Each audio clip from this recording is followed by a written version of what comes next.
안녕하세요, 김이사입니다. 오늘은 화상맞선, 카톡교제, 그 다음에 교제 후 결혼이냐 아니면 약혼 후 신혼여행이냐 이 이야기를 한번 해보겠습니다. 요즘 보통 국제결혼 하시는 분들이 간혹 이런 얘기를 좀 물어보셔요. 맞선 보고 그래도 교제기간 갖고 결혼하는 게 낫냐, 아니면 일명 속성결혼이라고 하는 맞선 보고 약혼하고 신혼여행 가는 게 낫냐, 이런 얘기를 좀 하시는데, 제 생각에는 이거는 저희가 커피를 마시듯이 선택의 문제라는 생각이 좀 듭니다. 일단 요즘에 그 국제결혼 업체들이 사진으로 매칭을 먼저 하고 마음에 드는 여성이 있으면 상대 여성과 프로필을 주고받고 서로 매칭에 동의하면 화상맞선을 하시는 분들도 있고, 그렇지 않고 현지로 가시는 분들도 있습니다. 그런데 화상맞선이라는 게 꼭 좋은 게 아니에요. 일단 신부의 실물을 확인하기 위해서 화상맞선을 하는데, 요즘에 보면 화상맞선에서 상대 여성, 즉 베트남 여성에게 까이는 남성들도 많이 있습니다. 현실이 그래요.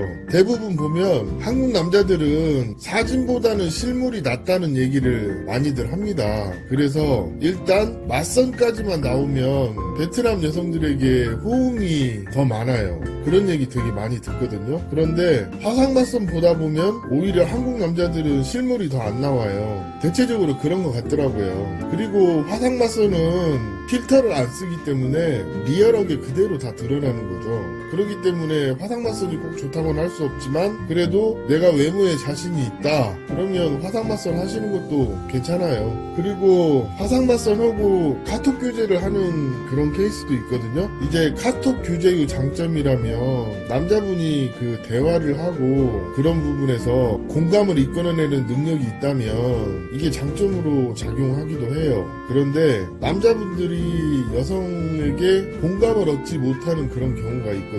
이거는 카톡 교제를 한다 해서 그냥 공감이 만들어지는 게 아닙니다.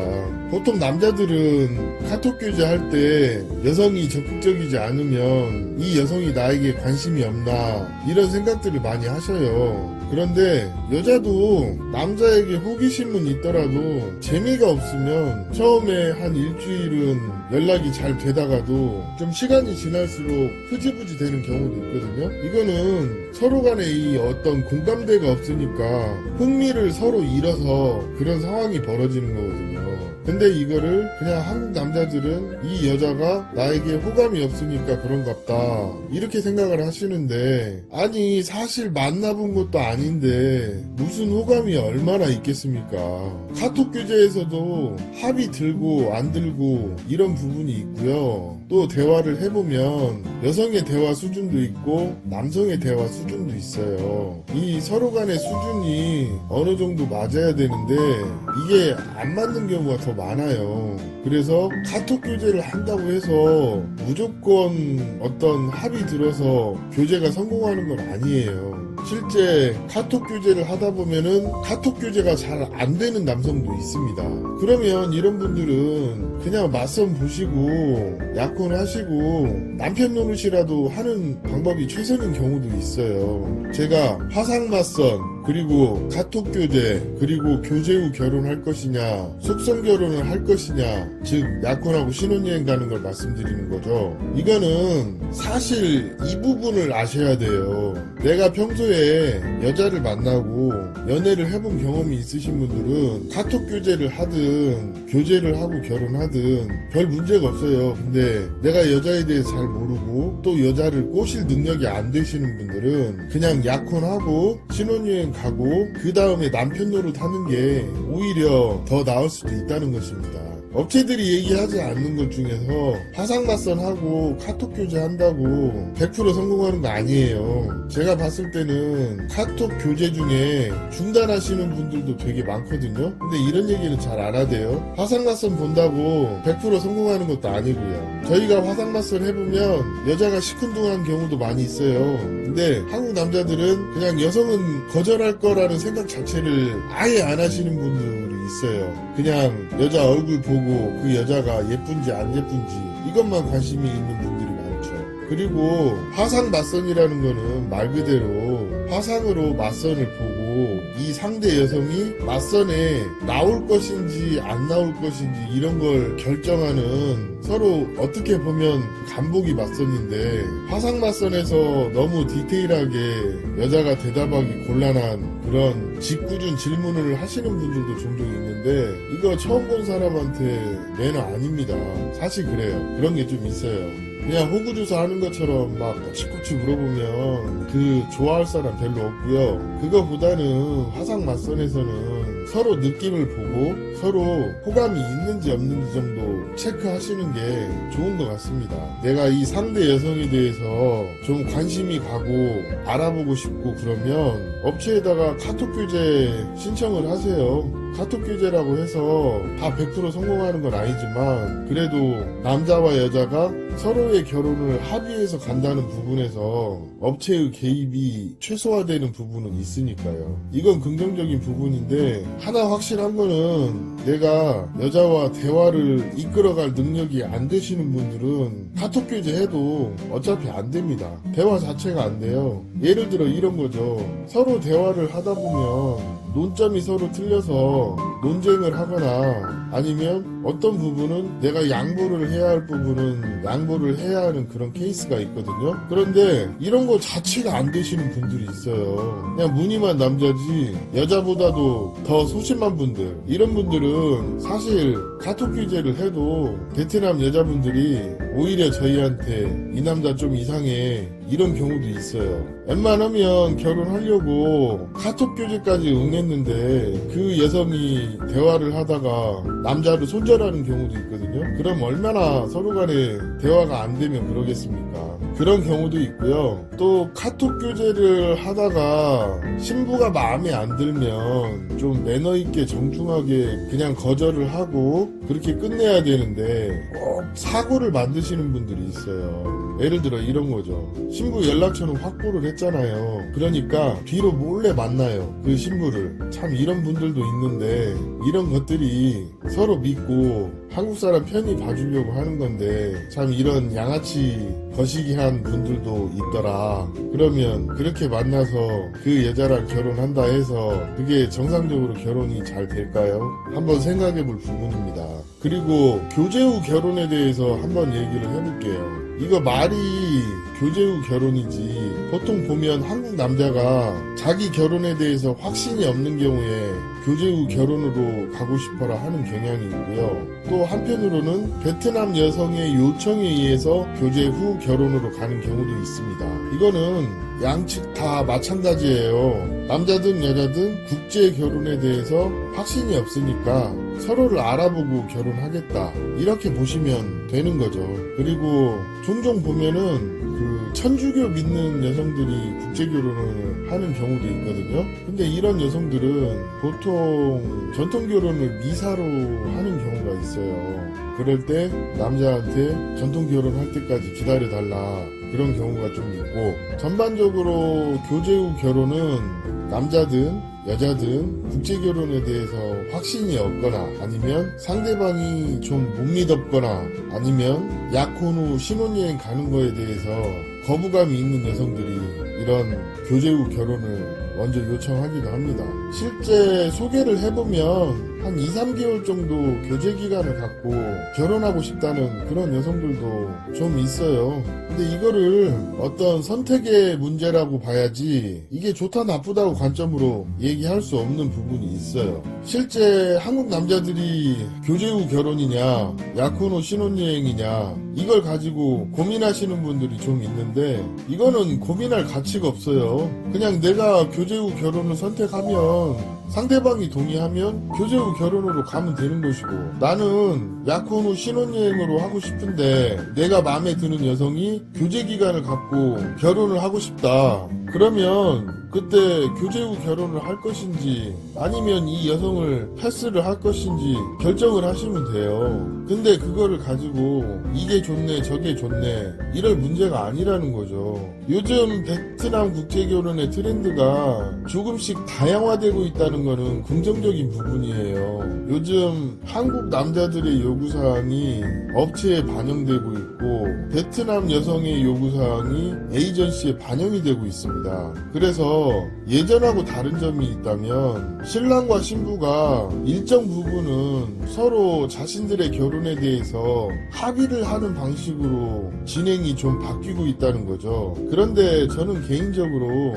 제가 만약에 결혼을 한다면 저 같으면은 약혼하고 신혼여행을 가는 것을 택할 것입니다. 왜냐면 이런 부분이 있어요. 약혼하고 첫날 밤 치르고 신혼여행을 가는 것은 그 자체가 리스크라고 하시는 분들이 분명히 있어요. 그런데 교제 후 결혼한다 해서 그 리스크가 없을까요? 그렇지 않아요. 교제하다가 싸우고 헤어지시는 커플들도 있거든요. 그런데 약혼하고 신혼여행을 가는 케이스는 서로 약혼을 했다는 유대감이 있으니까 좀 싸우더라도 어느 정도 부드럽게 넘어가는 그런 것도 있어요. 즉 여기에서 제가 말하고 싶은 것은 어떤 마음가짐의 문제가 확실하게 차이가 있다는 거죠. 교제 후 결혼은 아무래도 아직 결혼 안 했으니까 약혼 안 했으니까 이런 생각이 좀 있을 수도 있습니다. 그게 책임감이든 의무감이든 마찬가지입니다.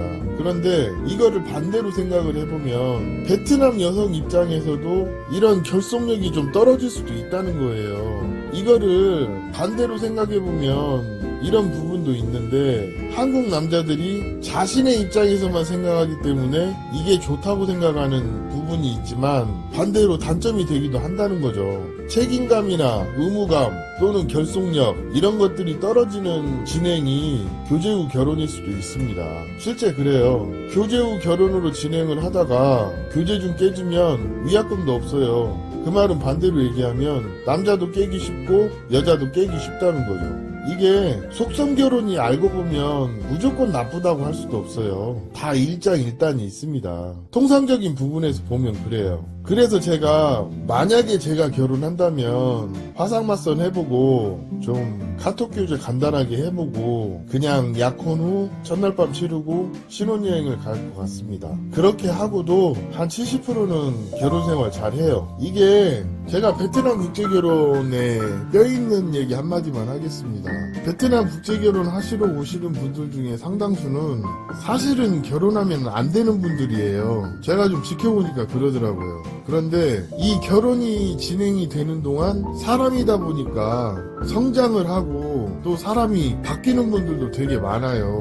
진짜 국제결혼 처음 하러 올 때는 결혼하면 안 되는 사람이 결혼을 했는데 중간에 많이 노력하고 많이 생각하고 그러면서 한층 성장을 해서 어엿한 남편이 돼 있는 그런 분들이 많다는 거죠. 그에 비해서 처음부터 끝까지 함량 미달이신 분들도 있긴 있어요. 그런 분들은 신부가 한국에 들어간다 하더라도 사실 얼마나 살지 알 수가 없어요. 베트남 국제결혼은 이런 게 있습니다. 요즘 분위기로 보면 한국 남자들이 이기적이고 머리로 연애하려고 하고 또 신부 외모에 집착하고 그에 비해서 베트남 여자들은 아직까지는 그래도 순수한 면이 있고 또 자기 결혼에 대한 열망이 있고 좀 결혼을 바라보는 눈이 온전하게 정상적인 여자들이 조금씩 늘어나고 있는 것 같아요. 요즘 상황이 역전되고 있습니다. 남자들은 오로지 그냥 여자 얼굴 보고 결혼하려고 하고 성적인 부분에 더 중점을 많이 두시는 분들이 있고 그에 비해서 베트남 여성들은 여전히 나는 결혼해서 잘 살 거야 이런 생각으로 결혼하시는 분들이 점차 늘어나고 있어요. 제가 왜 이런 얘기를 하냐면 예를 들어서 한국에 가서 가출을 하는 빈도나 또 위장결혼 빈도나 국제결혼이 실패하는 빈도나 이런 부분들이 현재 많이 되게 줄어들고 있거든요. 요즘 보면 베트남 여자들도 따질 건 따지고 결혼하더라고요. 이 부분이 어떻게 보면 까다로워진다고 할 수도 있는데 사실은 긍정적인 부분입니다. 여자들이 결혼하려고 하니까 따지는 거예요. 그냥 자기 마음에도 안 드는 남자하고 결혼해서 돈 하는 것보다는 이게 낫다고 봅니다. 어떤 분들이 인터넷에 베트남 국제결혼이 끝물이네 이런 얘기 하시잖아요. 그래서 미얀마나 라오스로 가야 한다. 착하고 순수한 여성 많다. 그러는데 그 말도 틀린 말은 아니에요. 그런데 착하고 순수하다고 해서 무조건 결혼 생활이 되는 건 아닙니다. 그걸 아셔야지. 바보 같은 한국 신랑들아. 국제결혼은요 여자가 착하고 순수하다고만 해서 결혼 생활이 될 거라는 생각은 정말 위험한 생각입니다. 이거 아셔야 되고요. 카톡 교제 후 결혼, 약혼 그리고 신혼여행 이거 둘 다 사실은 뭘 하든 상관은 없어요. 그런데 교제 후 결혼은 처음에 결속력이 좀 떨어지고 신경 써야 할 게 많고, 약혼 그리고 신혼여행은 여자도 그만큼 결혼에 대한 확고한 의지로 하시는 분들이 많을 수도 있거든요. 그리고 서로 간에 어떤 구속력이랄지 의무감이랄지 유대감이랄지 이런 것들이 교제 후 결혼으로 진행하시는 분들보다는 나을 수도 있는 부분이 있습니다. 이거는 내가 어떤 생각을 가지고 어떻게 진행하고 싶은지, 그리고 상대 여성이 요구하는 요구사항을 내가 수용할 것인지 말 것인지의 문제지 어떤 정해진 건 없어요.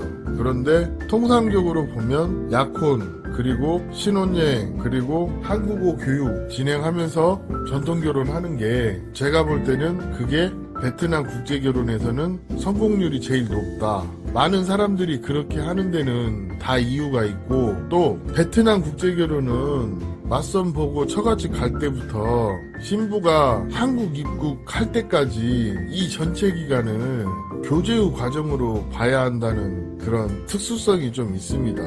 그리고 전체 기간을 국제결혼 후 전체의 과정으로 봐야 한다는 특수성이 있습니다. 뭐로 가든 신부가 한국에 오기 전까지 어떤 식으로든 신부의 마음을 얻을 수만 있다면 교제 후 결혼이든 약혼 후 신혼여행이든 아무거나 상관없는 거예요. 이건 선택의 문제입니다. 오늘 이야기는 여기까지 하겠습니다. 감사합니다.